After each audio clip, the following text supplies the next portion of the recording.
Assalamualaikum warahmatullahi wabarakatuh. Halo semuanya, perkenalkan saya Novia Sari dengan NIM 2288240038. Pada kesempatan kali ini, saya akan mereview sebuah buku dengan judul The Social World of Batavia, Europeans and Eurasians in Colonial Indonesia Raya, karya dari Jean Gilman Taylor. Review kali ini berfokus pada bab 2 dan bab 3. Tanpa menunggu lama-lama lagi, langsung saja kita ke pembahasan selanjutnya.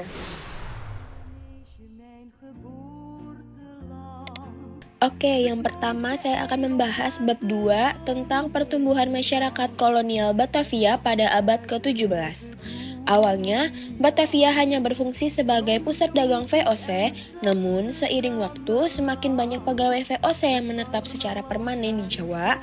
Hal ini mengakibatkan sebuah masyarakat baru yang bersifat campuran. Ada 3 hal penting dari bab ini.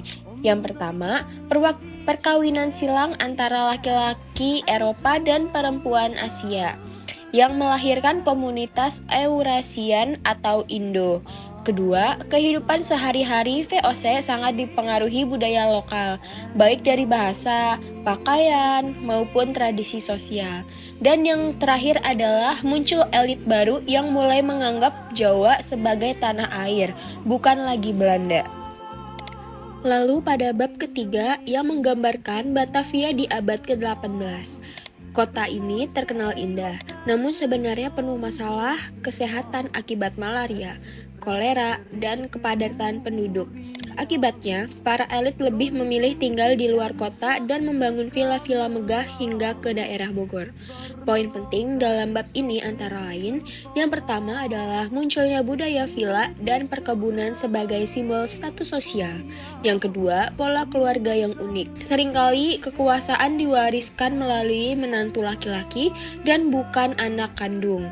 Dan yang terakhir, terbentuknya masyarakat Eurasian dengan budaya yang berbeda, tidak sepenuhnya Belanda, tetapi juga tidak sepenuhnya pribumi. Dari kedua bab ini, terlihat bahwa Batavia bukan hanya kota kolonial, tetapi tempat lahirnya masyarakat baru.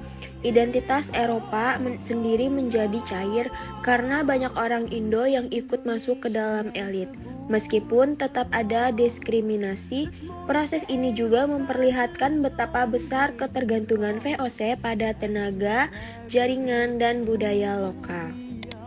Bagi saya, bacaan ini memberikan pelajaran bahwa sejarah kolonial tidak bisa dipahami hanya sebagai kisah penjajah dan terjajah. Ada interaksi yang membentuk identitas baru dan mempengaruhi budaya kita hingga sampai sekarang. Dan hal ini mengingatkan saya bahwa sejarah harus dipahami secara kompleks, tidak sekedar hitam dan putih saja. Itu dia review dari pembahasan bab 2 dan bab 3 dari buku yang direview. Dapat disimpulkan bahwa transformasi Batavia dari pusat dagang VOC menjadi masyarakat Eurasian yang unik. Dari sejarah, kita dapat belajar untuk menghargai kebudayaan, keragaman, dan memahami warisan masa lalu. Mungkin itu saja yang dapat saya sampaikan. Kurang lebihnya mohon maaf. Wassalamualaikum warahmatullahi wabarakatuh.